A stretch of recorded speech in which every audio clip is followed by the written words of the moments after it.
बाबू last lecture अगर आपको ध्यान हो तो हम लोग एक क्वेश्चन बनाए थे कि 1 + 3 + 5 + 7 इन सब का योगफल क्या होगा।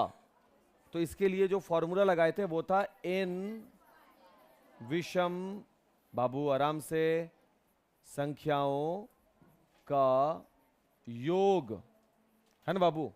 क्या निकाले थे? n विषम संख्याओं का योग का सूत्र n का स्क्वायर, यही निकाले थे ना। तो दो बातों का ध्यान रखना है। n विषम संख्या का मतलब हो जाएगा n लगातार, सही है ना। अब विषम संख्या लगातार कहां से शुरू होगी? एक से शुरू होगी। तो यहां से रिजल्ट मिला, क्योंकि यहां पर कुल कितनी विषम संख्याएं हैं? 4। तो ये रिजल्ट मिला था हम लोगों को 4 का स्क्वायर, और रिजल्ट आ गया था कितना? 16। सही है क्या? इसी प्रकार से, हाँ बिल्कुल बाबू, इसी प्रकार से 1 3 5 7 9, तो इसका रिजल्ट मिल गया था n बराबर कितना? 5। तो 5 का स्क्वायर यानी 25, सही है।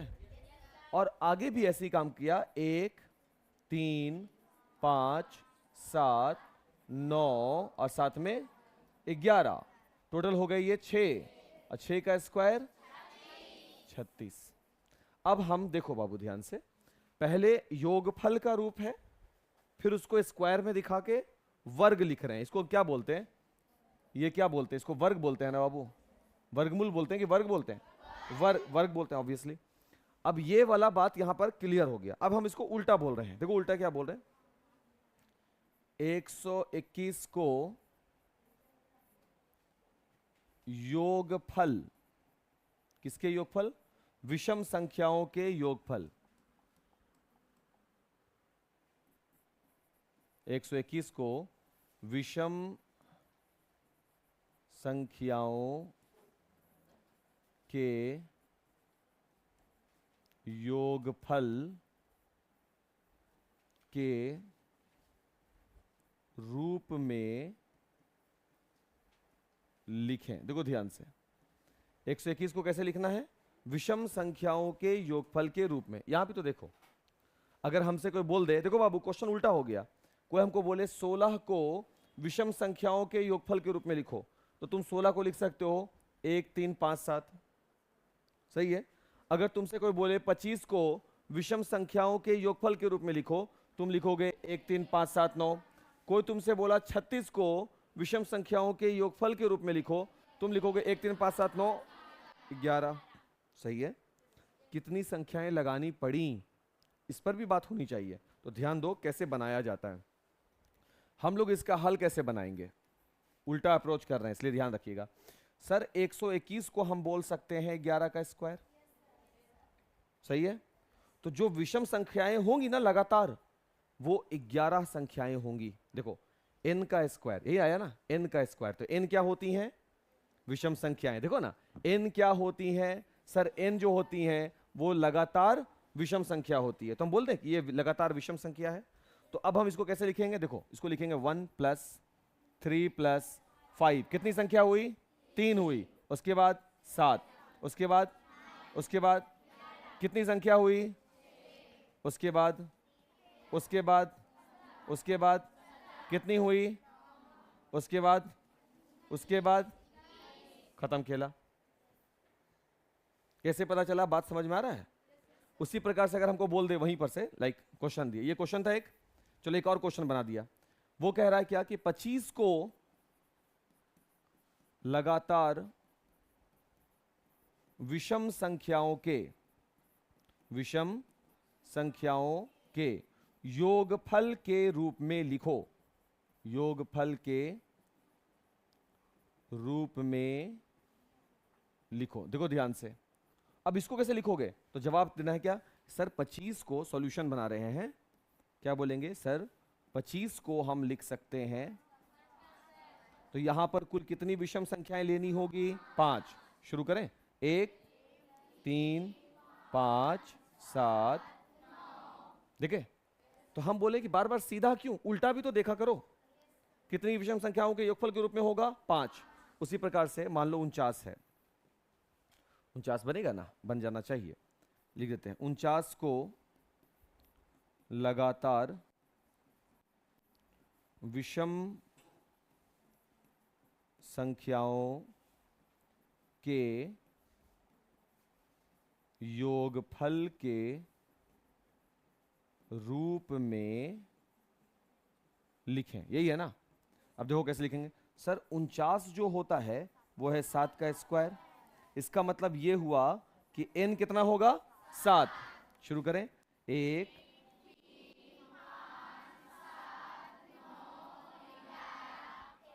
13 भी है, सॉरी 13 भी हो गया। सम कर रहे हैं 3 1 4 5 9 7 16 9 25 10 35 36 46 49 एकदम हो गया। आ रहा बात समझ में? तो जो क्वेश्चंस ऐसे जा सकते थे हम लोग उसको, कल ये पढ़े हैं ना, ये कल वाला हुआ, हम लोग उसको इधर से रिवर्स भी कर सकते हैं, काम बन जाएगा अपना। ठीक है, इसको नोट किया जाए, कर लो इसको भी नोट, कर लो इसको नोट। ये अच्छा क्वेश्चन है, वो क्वेश्चन अच्छा है। टाइमर लगा दिए हैं और नहीं लगाए हैं? कितना देर पढ़ना है आज? 1 घंटा। अभी टाइम के हिसाब से बात करो, 5:15 हो रहा है, 30 मिनट का टाइम रखते हैं। 30 मिनट तक मतलब कि हम तो पढ़ाते ही रह जाते हैं। चलो चलो देखा जाए कितना देर पढ़ा जाए, ठीक है ना? क्लियर?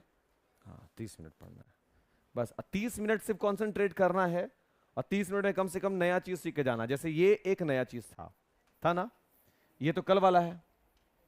कल का मतलब इंग्लिश में क्या बोलते हैं इसको? यस्टरडे। तो ये यस्टरडे का लेक्चर हुआ। आज हम लोग क्या किए? यस्टरडे वाले लेक्चर का अप्रोच अपोजिट कर दिया, आज उल्टा कर दिया ना, अपोजिट अप्रोच। और एग्जाम में वो वाला नहीं पूछता है, एग्जाम में ये वाला कि 25 का अगर हम लगातार विषम संख्या के योगफल के रूप में लिखें तो 25 में कुल कितनी विषम संख्याओं का योगफल है? तो बोलोगे 25 में 1 2 3 4 5, 5 लगातार विषम संख्याओं का योग है। तो ऑप्शन आता है 25 में A 2 आएगा, B में 3, C 4, D 5 आपको बनाना है। फिर यहां हो गया 16, 16 कितनी लगातार विषम संख्याओं के योगफल के रूप में है? 1 2 3 4, get on the dance floor लिखा हुआ वहां पे, ठीक ऐसे लिखा रहेगा। नाचना शुरू कर देना है वहां पे तुरते, ऐसे से कर रही है। शुरू करें बाबू, बढ़े आगे, इसको हटाएं। नो सर, कौन है नो सर? और केशव साल तक लिखोगी बाबू।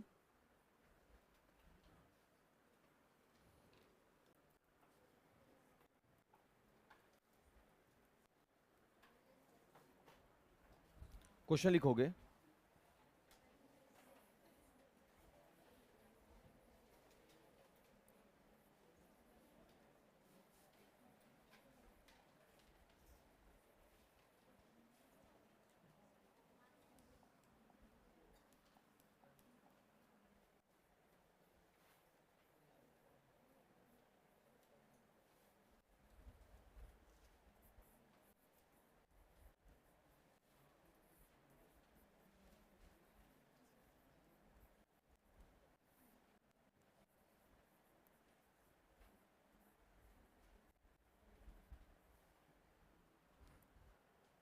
क्वेश्चन लिखो बाबू।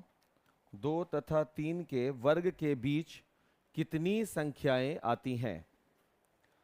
हाँ, 2 तथा 3 के वर्ग के बीच कितनी संख्या, वर्ग का मतलब स्क्वायर करना है ना। अभी तो वर्गमूल हम लोग, स्क्वायर रूट हम लोग सिर्फ एक मेथड से सीखे हैं। अब वो कौन सा है? अभाज्य गुणनखंड विधि के द्वारा, प्राइम फैक्टराइजेशन मेथड के द्वारा कर सकते। सदा नहीं बात हुआ। अब आगे देखो, 2 और 3 के बीच सॉल्यूशन क्या कह रहा है? 2 और 3 के वर्ग के बीच कितनी संख्याएं आएंगी? मतलब एक तरफ आप करेंगे क्या? 2 का स्क्वायर, और एक तरफ आप क्या करेंगे? 3 का स्क्वायर, और इनके वर्ग के बीच, तो 2 का जब हम स्क्वायर कर देंगे, 2 का जब हम वर्ग करेंगे तो क्या मिलेगा? 4, और 3 का जब हम लोग वर्ग करेंगे तो मिलेगा 9। अब इसके बीच में कितनी संख्याएं हैं? तो 4 के बाद आ गई 5, एक संख्या हो गई, एक संख्या 6 हो गई, 7 हो गई, 8 हो गई। कितनी संख्याएं हैं टोटल? 4। तो कुल संख्या कितनी निकल कर आई? 4। चलिए लगाइए। अभी रुक जाओ, पहले एक और देख लो इस पे।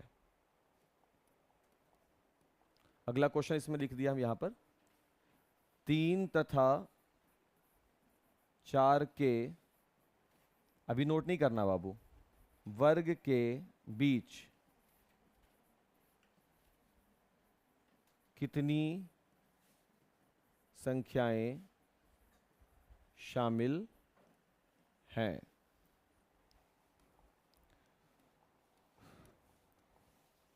देखो, एक तरफ लिखना होगा क्या 3, अब 3 का वर्ग हो जाएगा कितना बाबू 9, इधर कौन है 4, तो 4 का वर्ग हो गया 16। अब इसके बीच में देखो 9 के बाद 10, 11, 12,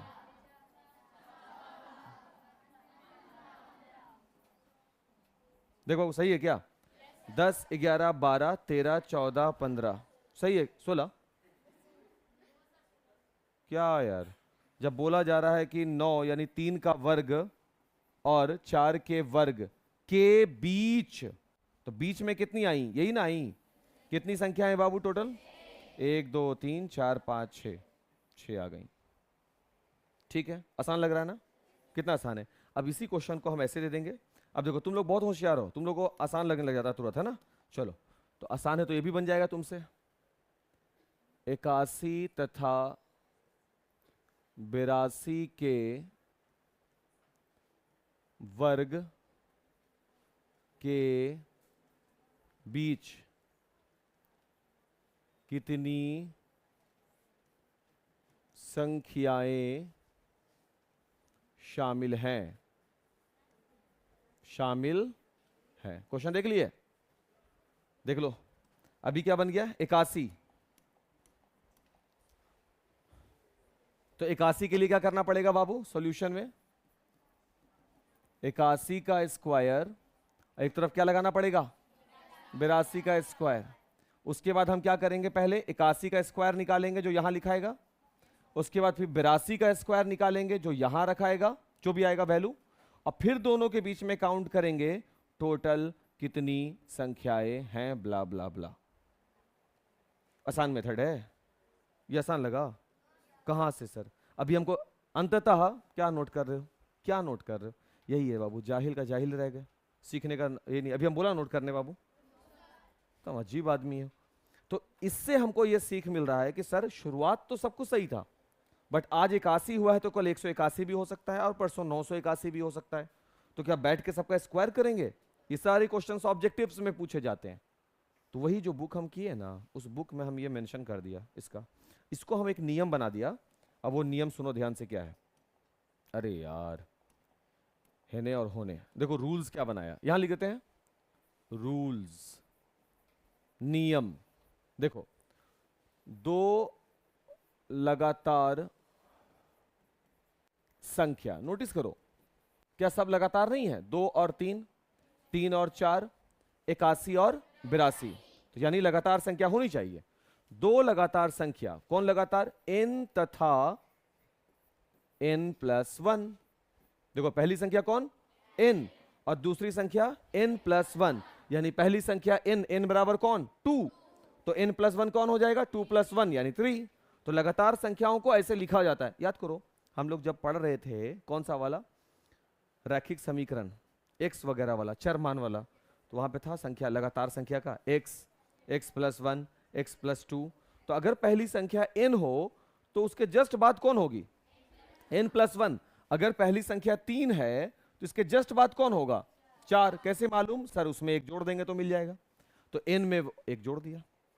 तो एक मिनट बाबू, तो दो लगातार संख्या, एक n हो गया, एक n+1 हो गया, के वर्गों, बड़ा तरीका से लिखाया वर्गों, के वर्गों के बीच 2n संख्या होती है। लो खत्म। अगर दो लगातार संख्या n और n+1 है, अगर दो लगातार संख्या है तो उनके बीच में कितनी संख्याएं होंगी, 2n होगी। 2n का मतलब n कौन होता है, पहली वाली संख्या। देखो यहां पर 2 जो है ये क्या है n, और 3 क्या है, कैसे मालूम कि वो n+1 है, क्योंकि 2 से 1 ज्यादा है, तब ना वो n+1 है, एगो 2 है तो एगो 3 है, लगातार है ना। तो इसके बीच में कुल कितनी संख्या होंगी आप बोलिएगा 2n होगी, तो 2 × 2, n के जगह पे कौन है 2, टोटल कितनी संख्या होंगी 4 संख्या मिल गई। अभी देखो n के जगह पर कौन बैठा हुआ है और n+1 के जगह पर कौन है, तो हो गया ना दोनों लगातार। इनके बीच में कितनी संख्या होगी 2n, यानी 2 गुने n के जगह पर कितनी हो गई 1 2 3 4 5 6। ओ अच्छा है, फॉर्म तो काम कर गया ना। अच्छा यहां देखो 81 और 82 के वर्ग के बीच में कितनी संख्या होंगी, तो भाई n बराबर कौन है और n+1 में कौन है, तो इसके बीच में भी 2n होंगी, तो 2 × 81, कितना टाइम लगेगा, अब बनाने में कितना टाइम लगेगा इसको 5 मिनट, है ना। आसान हो गया ना, मालूम था आप लोगों को, मालूम होगा, देखो कितना आसान बन गया। अब आप क्या करेंगे, अब ये जो हम बनाए हैं अब आप ऐसे बनाइएगा। अब जो लोग नोट कर रहे थे उनके लिए 2 मिनट का मौन रखेंगे हम लोग, है ना, बाद में करते हैं मौन वाला काम, क्योंकि वो सुनते नहीं है ना बात को, उनको है कि बस लिखा गेले बना ले, बस इतने ही पे दुनिया चलता है। और सर नहीं देख रहे हैं, नोट करना जल्दी से रे, बस यही चलता है, जहालत वाला काम है। चलो बाबू सबसे पहले क्या करो, क्वेश्चन नहीं पहले रूल्स लिखो, पहले रूल्स लिखो। देखो इसीलिए हम क्वेश्चन बता करके नियम बताया कि पहले तुमको लगे कि अच्छा इतना भारी काम है, तब ना नियम समझ में आएगा, अच्छा आता है ये नियम होना चाहिए पास में, ये मालूम होना चाहिए। चलो उसको नोट करो।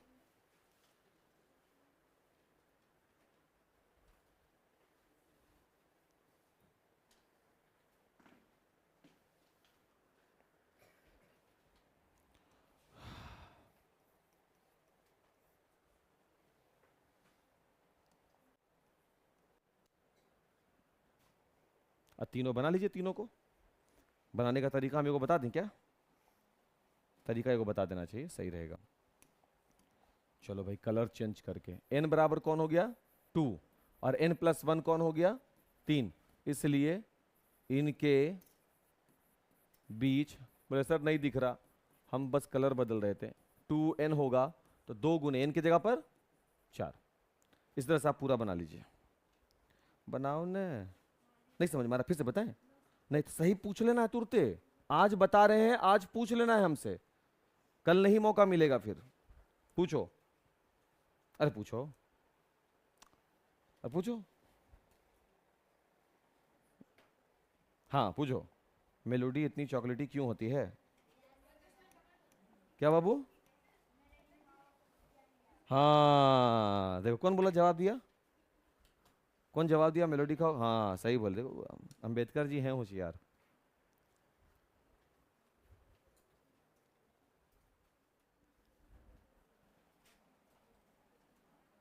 चलिए बनाइए ना कुछ 1-2 क्वेश्चन, आप चेक कीजिए 12 और 13, ठीक। इसके बाद बनाइए दूसरा एकदम फास्ट, 25 और 26 के बीच, 25 और 26 के वर्ग के बीच कितनी संख्या आएगी, और तीसरा 99 और 100 के बीच। बाबू नियम कब लगेगा, हाँ बउआ इस बात का ख्याल रखना बाबू, कहीं ऐसा ना हो कि हम पढ़ा रहे हैं n और n+1, हम पढ़ा रहे हैं n+1, हम पढ़ा रहे हैं n+1, वहां दे दिया 99 और 101 के बीच, n और क्या दे दिया बाबू n+2, n+2 ना हो गया वो, देखो 99 + 2 तो वो 101 हो गया ना, तो फिर क्या बाबू 1/x, हम ही हट जाएं, डर रहता है बाबू, तुम लोग ऐसा नहीं बनाते, इसलिए यहां पर टोटल हो गए 24, यहां पे टोटल हो गए 75, अच्छा यहां पे हो गए,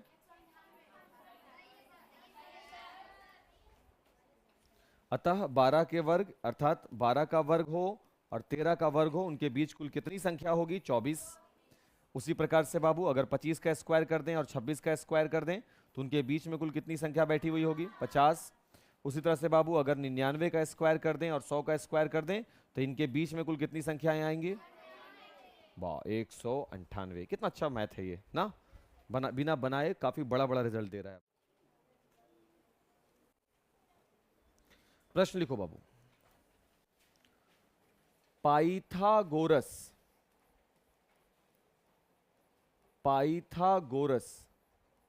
त्रिक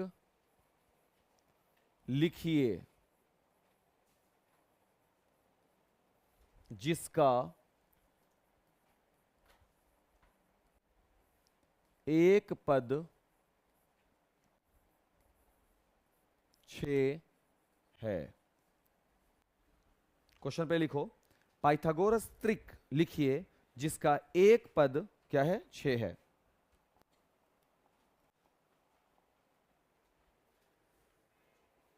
जिसका एक पद कौन हो? 6 हो गया यहां तक बात? अब ध्यान से सुनो, बहुत बात इसमें है। सबसे पहला ये कि ये है कौन,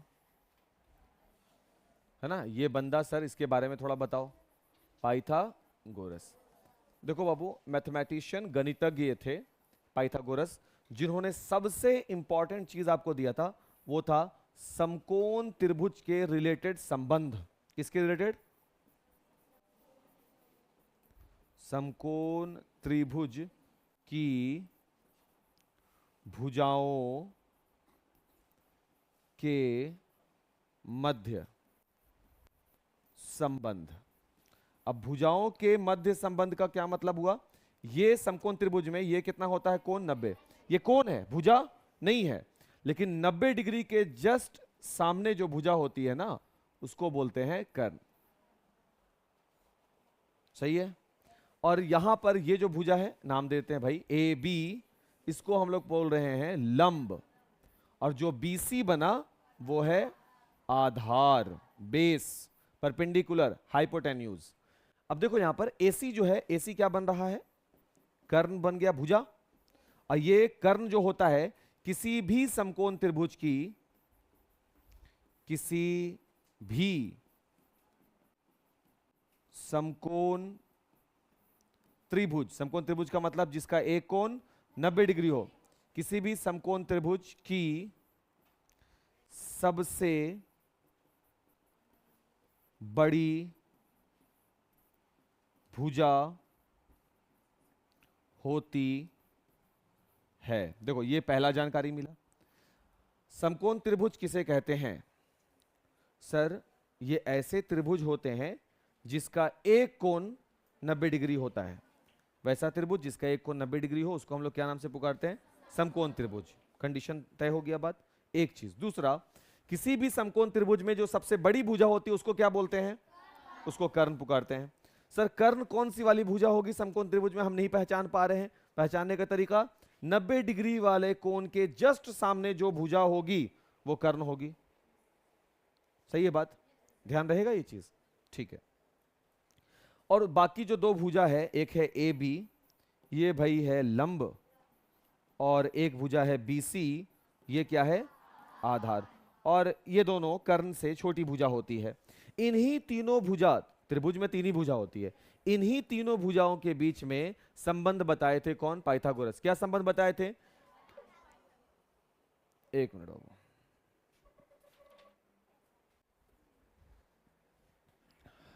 मिल गया तीनों, कर्ण, लंब, आधार। अब देखो क्या बताए पाइथागोरस इन तीनों के बीच में संबंध, कि अगर वो समकोण त्रिभुज है तो जो सबसे बड़ी भुजा का वर्ग होगा, कौन है सबसे बड़ी भुजा? ध्यान से, सबसे बड़ी भुजा का जो वर्ग होगा वो अन्य दोनों छोटी भुजा, कौन कौन छोटी भुजा बच गई बाबू? लंब, अन्य दोनों छोटी भुजाओं के वर्गों, अन्य दोनों छोटी भुजा एक हो गई लंब और एक कौन हो गया? आधार। अन्य दोनों छोटी भुजाओं के वर्गों, पहले वर्ग किया, का योगफल के बराबर होगा। बराबर है? इक्वल का निशान लग गया ना? क्या बोला गया? कोई त्रिभुज जो समकोण होगा उसमें जो सबसे बड़ी भुजा का वर्ग होगा, ये वर्ग है बाबू, वो अन्य दोनों छोटी भुजाओं के वर्गों के योगफल के बराबर होगा। यहां तक बात क्लियर है? और अगर किसी त्रिभुज में भुजाएं दी गई हो, कैसी भुजा? 3, 4, 5, बोलेगा क्या ये पाइथागोरस का त्रिक है? यही है त्रिक संबंध, यही है पाइथागोरस का त्रिक संबंध। क्या त्रिक संबंध है? कि बड़ी भुजा का वर्ग करके निकालो और बाकी दोनों छोटी भुजा का वर्ग करके जोड़ के देखो क्या दोनों बराबर आता है। यही ना पाइथागोरस बोल रहा है। नोटिस करो बात को, बड़ी भुजा का वर्ग इज इक्वल टू अन्य दोनों छोटी भुजाओं के वर्गों का योग। इसमें सबसे बड़ी भुजा कौन है? आपको यह चेक करना है कि क्या 5 का स्क्वायर बराबर है 3 का स्क्वायर प्लस 4 का स्क्वायर। ऐसे करेंगे ना। सबसे बड़ी कौन है? 5 का स्क्वायर बराबर 3 का स्क्वायर प्लस 4 का स्क्वायर। किसके द्वारा?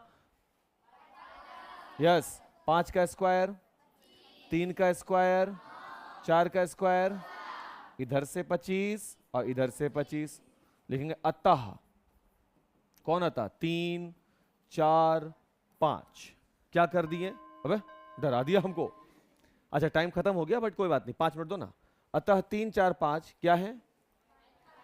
पाइथागोरस त्रिक। त्रिक है।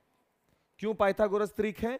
क्योंकि इसके बड़े भुजा का वर्ग अन्य दोनों छोटी भुजाओं के वर्गों के योगफल के बराबर है। तो उसी प्रकार से चेक करेंगे हम लोग 4 5 और 6 को। चेक कर सकते हैं ना। सबसे बड़ा कौन है इसमें? तो 6 का स्क्वायर बराबर होना चाहिए आराम से अन्य दोनों छोटी भुजा। 4 का स्क्वायर, 6 का स्क्वायर कितना हो गया? 4 का, 5 का, देखो तो इधर 36 हुआ बाबू, इधर कितना हो गया? 20 30 36 41। क्या दोनों बराबर हुआ? नहीं हुआ। तो हम बोलेंगे अतः ये पाइथागोरस त्रिक नहीं है। नहीं है। ये समझ में आया पहले बात? पाइथागोरस त्रिक को समझना बहुत मुश्किल काम नहीं है। बड़ी भुजा का वर्ग अन्य दोनों छोटी भुजाओं के वर्गों के योगफल के बराबर हो। बट दिक्कत तब हो गया जब हमको केवल एक पद, हम लोगों के एनसीईआरटी में ये है क्वेश्चन 4 5 6, 3 4 5, क्या ये पाइथागोरस त्रिक है कि नहीं है? हम आपको सवाल दिया कि पद अगर केवल एक हो तो इसके बाकी दो पद ऐसा ढूंढिए कि ये क्या बन जाएं? पाइथागोरस त्रिक बन जाएं। यानी एक पद दिया हुआ हो और बाकी का पद दोगो तुम ढूंढो, तुम बताओ। है ना अच्छा क्वेश्चन? इसलिए पहले आप ये जो व्हाइट वाला है ना, इसको जल्दी से नोट करो। जितना टाइम लोगे उतना तुमको लेट होगा। तो ये दोनों, ये वाला व्हाइट वाला सिर्फ नोट करो, येलो वाला फिर हम आपको समझाएंगे, इसलिए सिर्फ व्हाइट वाला नोट करोगे। ये वाला जो बताए हैं। अब एक पद अगर दिया गया हो तो फिर पाइथागोरस त्रिक कैसे बनाते हैं? तो उसके लिए आपको हमेशा याद रखना है एक नोट छोटा जैसा, वो ये कि पाइथागोरस त्रिक के पद कौन होते हैं? 2m पहला पद, दूसरे पद होते हैं m स्क्वायर माइनस 1 और तीसरे पद होते हैं m स्क्वायर प्लस 1 होते हैं। इस बात को याद रखना है नोट करके, या ये समझ लो कि एक तरह से नियम है कि पाइथागोरस के पद कैसे बनाए जाएंगे। तो पहला पद कौन होता है? 2m, दूसरा पद कौन होता है? m स्क्वायर माइनस 1 और तीसरा कौन होता है? m square plus 1। तो एक पद तो दे गया। पहला पद कौन दिया हुआ? 6। अब पहला पद नियम से कौन होते हैं? 2m। तो देखो यहां पर क्योंकि पहला पद होता है 2m और 2m बराबर कितना दिया हुआ है? 6। तो m बराबर कितना हो जाएगा? होगा तो m का मान कितना निकल गया? तो दूसरा पद क्या होगा? दूसरा पद क्या होगा? m स्क्वायर माइनस 1, यानी m के जगह पर 3, m बराबर 3 आया, 3 का स्क्वायर माइनस 1 यानी 9 माइनस 1 अर्थात 8। और तीसरा पद क्या होगा? तीसरा पद होगा sir m square plus 1, m के जगह पर 3, तो 3 का स्क्वायर प्लस 1 यानी 9 प्लस 1 बराबर 10। पाइथागोरस त्रिक में कितने पद होते हैं? 3। पहला पद होता है 2m, दूसरा होता है m स्क्वायर माइनस 1 और तीसरा होता है प्लस 1। तो अब यहां पर इसलिए अब बताओ मैथमेटिकली पहला पद क्या है? ये तो फॉर्मूला हुआ। पहला पद क्या है? तुम बोलोगे सर पहला पद तो ही दिया हुआ है 6, तो पहला पद हो गया 6 कॉमा। दूसरा पद क्या है? तुम चेक करो दूसरा पद कौन होता है? m स्क्वायर माइनस 1, तो m स्क्वायर माइनस 1 का वैल्यू क्या निकला? 8। तो दूसरा पद हो गया 8, तो दूसरा पद हो गया 8 कॉमा। तीसरा पद क्या होता है? 10। दिया हुआ क्या है तीसरा पद भाई? ये देखो m स्क्वायर प्लस 1 होता है तीसरा पद, तो m स्क्वायर प्लस 1 का वैल्यू कितना निकला? 10, तो यहां रख दीजिए 10। क्या ये त्रिक है? चेक करो, सबसे बड़ा कौन है? 10। तो 10 का स्क्वायर बराबर अन्य दोनों छोटी भुजा का 6 का स्क्वायर। 10 का स्क्वायर कितना होगा? 6 का, 8 का, 100 इधर से भी और 100 इधर से भी। बताओ तो कितना भारी बात है। मतलब जब जब यहां पर, अभी यही क्वेश्चन को मिटा दिया, सपोज हम इसी को मिटा दिया, नहीं पढ़ा हम, ठीक? नियम तो नहीं ना भूले? नियम यही है, नियम नहीं भूले हम लोग। चलो, नियम नहीं भूले। 6 को भी हटाया हम यहां से, 6 की जगह पे किसको लगा दिया? लाइक 8 रख दिया, ठीक है? 9 रखोगे तो 4.5 मिलेगा। मैथ तो तब भी बनेगा, मैथ तो हर हाल में बनेगा। देखो, तो अब हम यहां पर से अगर इसको हल करें तो यहां पर देखो क्या मिला। पहला संख्या कितना मिला हुआ है? 2m बराबर कितना मिला हुआ है? 8। तो m बराबर कितना, कितना आ गया? m मिल गया। ये पहला पद नहीं है, पहला पद तो दिया हुआ 8, m निकल गया। अब अगला निकालना है दूसरा पद, m स्क्वायर माइनस 1। तो m के जगह पर 4, 4 का स्क्वायर माइनस 1, 16 माइनस 1 कितना मिला बाबू? 15। यहां अगला देखो, m स्क्वायर प्लस 1, 4 का स्क्वायर प्लस 1, 16 प्लस 1 यानी के 17। ये पाइथागोरस त्रिक हो गए। कौन कौन से? 4, सॉरी 4 नहीं, पहला पद कौन हो गया? 8। दूसरा पद कौन मिला बाबू? और तीसरा पद कौन मिला? 17। ये पाइथागोरस त्रिक में आ गए। बताइए, यानी जब हम देखेंगे 17 का स्क्वायर तो ये बिल्कुल बराबर होगा किसके? 8 के स्क्वायर के और 15 के स्क्वायर के। 17 का कितना होता है? 8 का कितना होता है? 15 का कितना होता है? तो ये हो गया 289। और इधर से भी आ गया, जोड़ के देख लो, आ गया ना पाइथागोरस त्रिक पे। बहुत मुश्किल काम है सर। अभी आप मिटाए 9 लिख दिया था, नहीं गलती कुछ नहीं है। देखो वहां पे तब तुम करते क्या? 2m बराबर 9 लिखते, तो m बराबर कितना आता बाबू? देखो 4.5। तो फिर तुमको 4.5 का स्क्वायर करना पड़ता, थोड़ा हेक्टिक लगता ना। हम तो सीखने के लिए, सीख जाएंगे तो सब मैथ बनाते रहेंगे। नोट करो इसको, जल्दी से नोट करो।